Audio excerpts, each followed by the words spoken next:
Daddy, Hmm. sa'yo na yan. Sa'yo to. Oo nga no. Napakasarap ng gulay.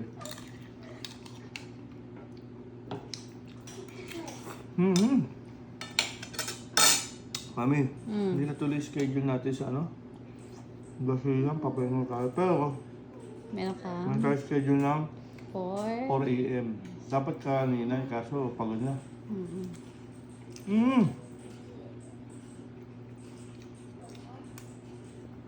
Ito pinagusto ko sa itlog eh. Mala. Mala.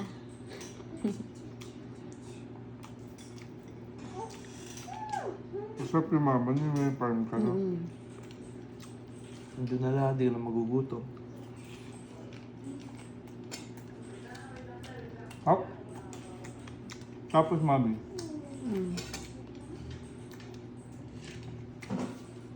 Gagawa ka ng parang restaurant na yung typical na magsiserve lang kahit mga 10 katao lang. Parang Oo, yung ganun lang, yung oo. kunwari sa'yo lang, ikaw lang yung nilulutuan, pero pwedeng, di ba? Oh. Kapag tayo babalik tayo sa Okada. Gusto nyo mag-date, meron doon, Okada dining, hanapin nyo. Bit Chinese dining. food, western, dami, sarap. 24/7. Pero mami, nag-ano sila, Cut-off. nagbe-break sila ng 4 a.m. to 5 a.m. The rest. Ano ba?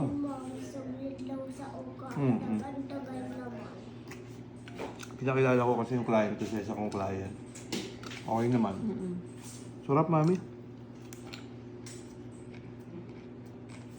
Our shop open 24/7. Lagi magpatuloy. Ganun lang. May umaga, may gabi. Pag madaling araw, babaliktad mo yung tulog mo. Kaya ako tulog ngayon. Pero shop open 24. 7. Ilang minutes naman? Ha? Ilang minutes na? 2 and 30.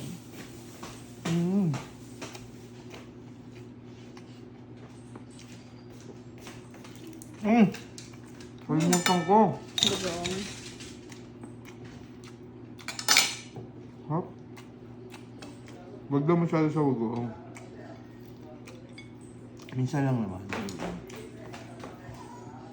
Sarap na itlog.